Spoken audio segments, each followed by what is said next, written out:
They call it unconscious because the body does not answer. They call it absence because the face does not move. They call it nothing because the hands do not reach. Because the eyes do not track. Because the mouth does not form the familiar proof that the world is being received. A room fills with machines, numbers, protocols, and the quiet conclusion forms without anyone saying it out loud. No response means no one is home. That conclusion feels practical. It feels humane even, because it spares everyone the terror of imagining awareness trapped behind silence. It lets staff work efficiently. It lets families grieve cleanly. It lets language stay simple. But the simplicity is the danger, because silence is not a reliable indicator of inner vacancy. It is often only an indicator of broken channels. The first fracture is behavioral. We treat communication as the evidence of consciousness, and we treat failure to communicate as evidence of its disappearance.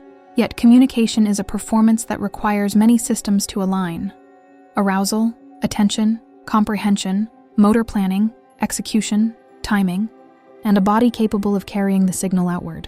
Consciousness may persist while any one of these systems collapses. When that happens, the witness remains, but the witness becomes unreportable. A listener might object that this is semantics, because if awareness cannot influence the world, it is functionally irrelevant. But that objection reveals the hidden moral assumption that inner life matters only when it can be converted into output. In every other domain, we reject that logic. We do not say a person has no dignity because they cannot speak. We do not say a child has no fear because they cannot name it. Yet in the clinic, under stress and uncertainty, the mind slips back into the ancient habit of equating visibility with reality. The covert awareness problem is the place where that habit becomes lethal. There are patients diagnosed as vegetative or unresponsive who, under the right conditions, show patterns that look less like reflex and more like comprehension, attention, even will. Some can follow commands without moving a muscle. Not because they are pretending, because the only part of them that can still obey is the part that can modulate internal brain states. Imagine the horror of being awake inside a body that has become an abandoned instrument, hearing your name used like a eulogy while you are still listening. The resistance that rises here is immediate. If awareness could be present, surely it would be obvious. Surely the eyes would show it. Surely there would be tears. Surely there would be some signal. This is the second fracture, and it is structural. We assume that consciousness naturally leaks outward, but consciousness is not a fluid that always spills into expression. Expression is an achievement. It is the end of a long chain. Break the chain and the end goes dark while the source may still burn. The brain is full of these chains. Arousal networks that keep the world lit, attention networks that select, sensory systems that translate, language systems that interpret, motor systems that act. If the motor system fails, you get locked in syndrome, fully aware, unable to move. If attention fails, you may be awake but drifting, unable to stabilize. If arousal fails, the field dims. If language fails, awareness can remain while meaning becomes fog. There is no single switch that equals consciousness. There are many gates. A patient can be trapped behind any one of them. This is the first analysis vector, the clinical architecture of failure. Consciousness without expression is not a paradox. It is an expected outcome of a complex system. Yet the world keeps treating it as a rare tragedy, because acknowledging it would require a brutal reformation of confidence. It would require saying, "We have been wrong before, and we might be wrong now, even when we are sure." Now the second vector presses in, and it is the measurement problem. Modern medicine loves observable endpoints. It loves scores, checklists, categories. In disorders of consciousness, the temptation is to grade the soul with a rubric. Does the patient track? Does the patient withdraw from pain? Does the patient blink to command? Does the patient vocalize? The rubric is useful. The rubric is also dangerous, because it measures output, not presence. The mind wants to believe that output and presence correlate tightly, because that belief reduces uncertainty. But covert awareness is the proof that the correlation can break. When it breaks, the rubric becomes a ritual that feels scientific while quietly missing the thing it claims to detect. Imaging and electrophysiology introduced a new kind of question. If the body cannot answer, can the brain answer? If speech is impossible, can intention still be measured as pattern? Some experiments asked patients to imagine specific tasks, like walking through a familiar place or playing a sport, and looked for the corresponding activation signatures. A reflex does not choose an imagination task. A reflex does not switch on command between two distinct internal scenes. The moment a patient can do that, even once, the moral universe of the room changes, because there is someone in there who can hear you and who can try. But even here, stabilization tries to sneak in. The mind wants to say that imaging will solve it, that the machine will reveal truth and uncertainty will end. That is another comfort story. Imaging is not a direct window. It is an inference engine. It depends on thresholds, baselines, noise reduction, interpretation. A conscious patient may fail to show the expected signature due to fatigue, medication, hearing loss, timing, or a brain that is reorganized in a way the model does not anticipate. A negative result does not prove absence. It only proves that the test did not detect what it was built to detect. So the problem deepens. We cannot reliably confirm presence by behavior. We cannot reliably confirm absence by imaging. The hidden reality is that consciousness becomes a probability field rather than a binary. And if that is true, then many decisions we pretend are clean become ethically jagged. This is where the third vector enters, the social and moral vector, and it is the one people avoid because it demands accountability. If covert awareness exists, then misdiagnosis is not merely an error, it is an injustice. It changes how pain management is approached. It changes how families speak in the room. It changes how care is justified. It changes end-of-life decisions in ways that no one wants to face directly. It forces the admission that some people may have been present during conversations held over them as if they were objects. Another resistance rises here, a defensive one. This framing is fear-based and will paralyze care. It will make every clinician terrified to act. But the goal is not paralysis, it is precision. The goal is to stop using certainty where only likelihood exists. The goal is to treat silence with reverence rather than dismissal. Yet even reverence can become another form of stabilization if it turns into a sentimental certainty. The real pressure is sharper.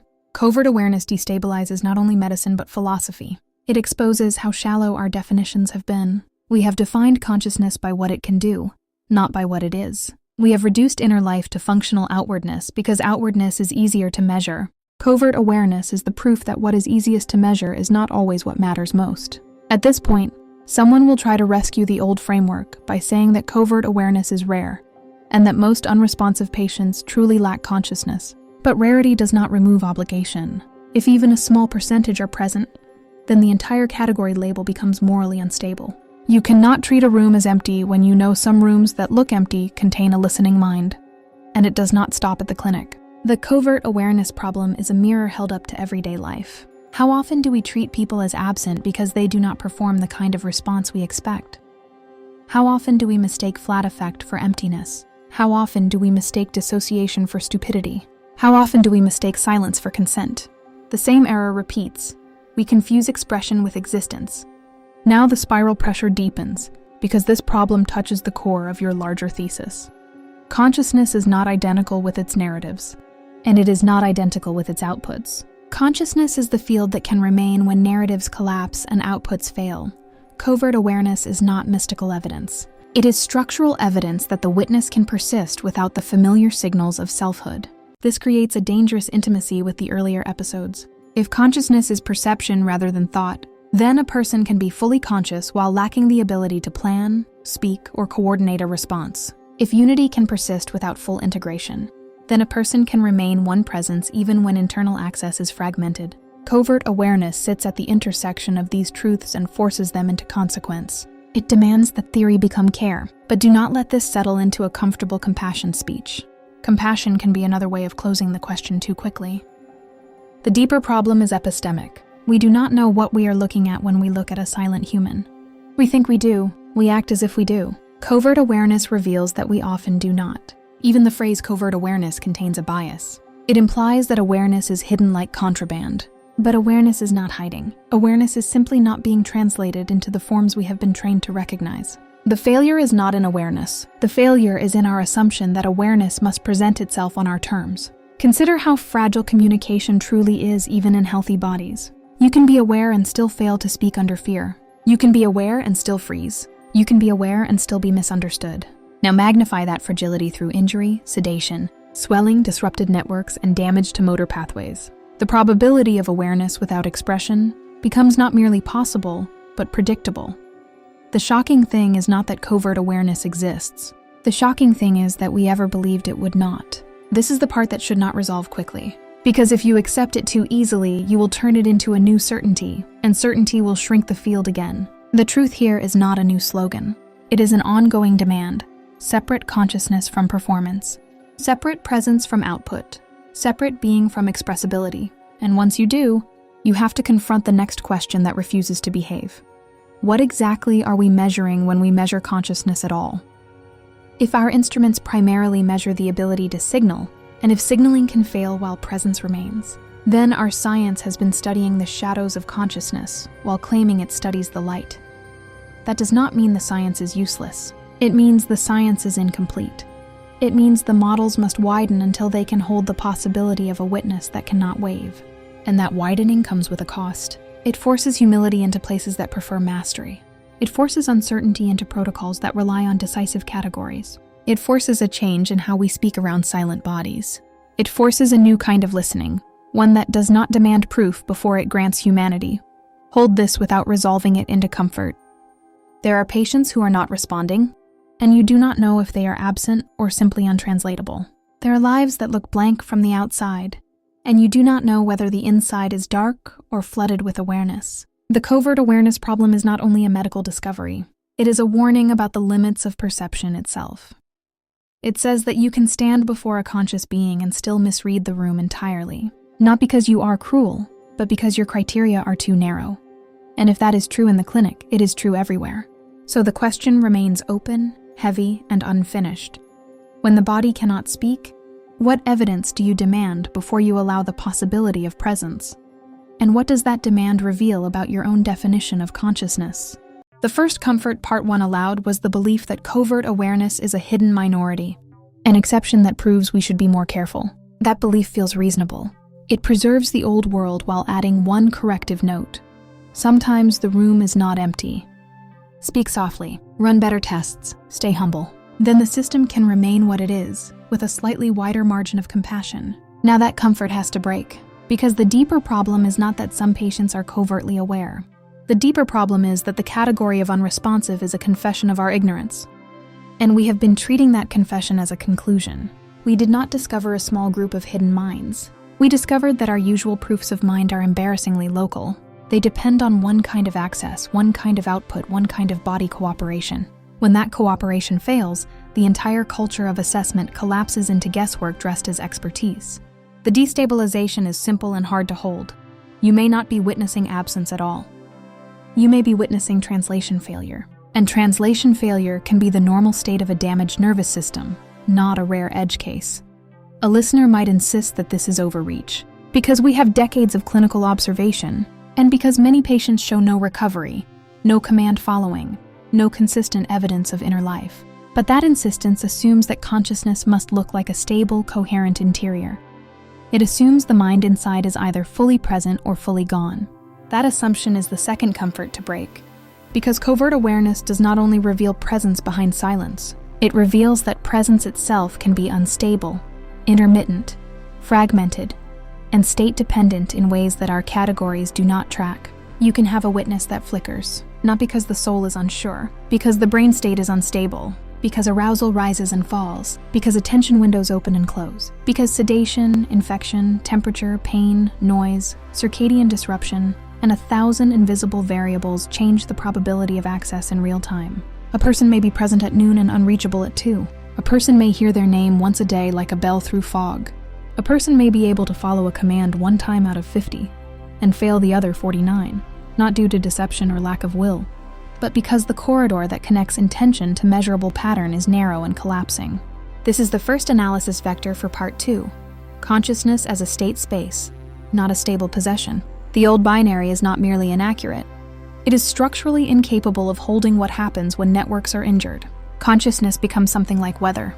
You do not ask if the sky contains wind. You ask what conditions allow it to gather, how it shifts, where it concentrates, and why it suddenly dissipates.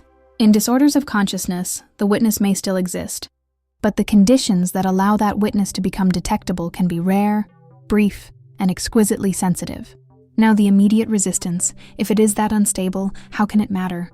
If a person is only intermittently present, how can you treat them as fully conscious? But notice what that resistance is trying to do. It is trying to protect the moral convenience of the binary.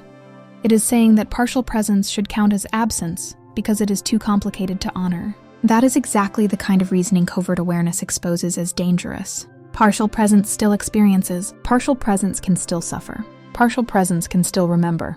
Partial presence can still be traumatized by what is said around it.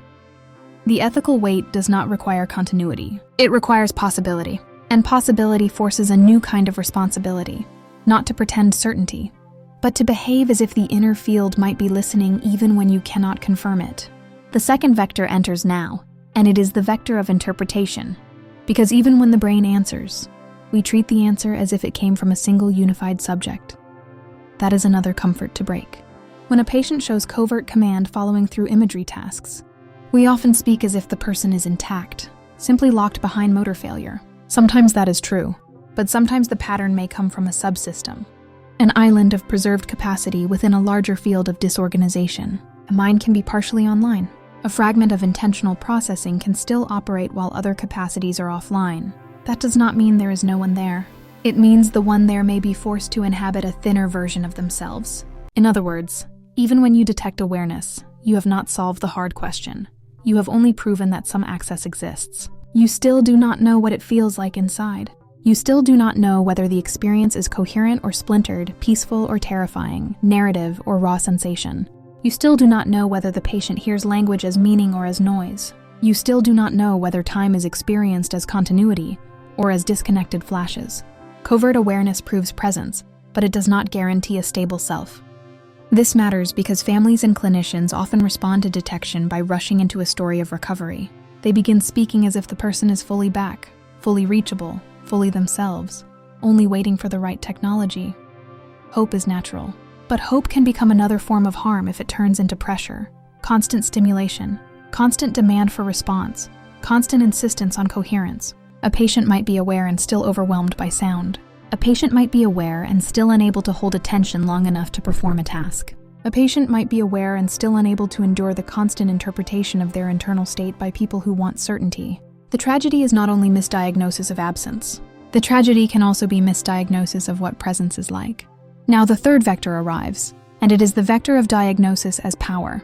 Every label in this domain is a lever. Vegetative, minimally conscious, emerged, locked in. Each label changes funding, staffing, insurance, legal status, family decisions, and the social permission to keep caring or to stop. The label becomes a gate between personhood and objecthood, between being spoken to and being spoken over. Here's the destabilization that should not resolve quickly. Our diagnostic categories do not merely describe reality, they shape it. They shape the environment the patient lives inside. They shape how much stimulation they receive. They shape how much pain control is offered. They shape whether touch is gentle or purely procedural. They shape whether a nurse says good morning like there is someone listening or remains silent like the room is empty. The category becomes an atmosphere. If awareness is possible within silence, then the atmosphere becomes a moral event. A skeptical listener might insist that this is sentimental, because clinicians already act respectfully. Some do, some do not. And even respectful silence can be corrosive if it is silence that assumes absence. The patient does not need you to believe in miracles. The patient needs you to avoid treating uncertainty as permission to dehumanize. Now push deeper. There is a hidden assumption underneath almost all mainstream consciousness measurement, that consciousness is what remains after you subtract confusion and noise. That assumption has guided science for centuries. It has made us value clarity, reportability, stable attention, accurate recall, coherent narration. The implicit belief is that consciousness in its pure form is like clean glass, but covert awareness suggests something more unsettling. Consciousness may not be defined by clarity at all. Consciousness may be present even when the experience is chaotic, fragmented, or unstructured. The witness may remain even when the content is broken. That means that a consciousness scale that privileges coherence might be grading content rather than grading presence. It might be confusing the quality of access with the existence of the witness. Think about what happens in dreams. You are conscious in a dream, yet your cognitive control is often compromised. Think about delirium. Think about dissociation. Think about panic. Think about deep grief. In all these states, consciousness remains while coherence degrades. We accept that in daily life. Yet in coma categories, we often treat degraded coherence as diminished consciousness itself. The hidden logic is that consciousness must be civilized to count. This is where the spiral teaching becomes surgical.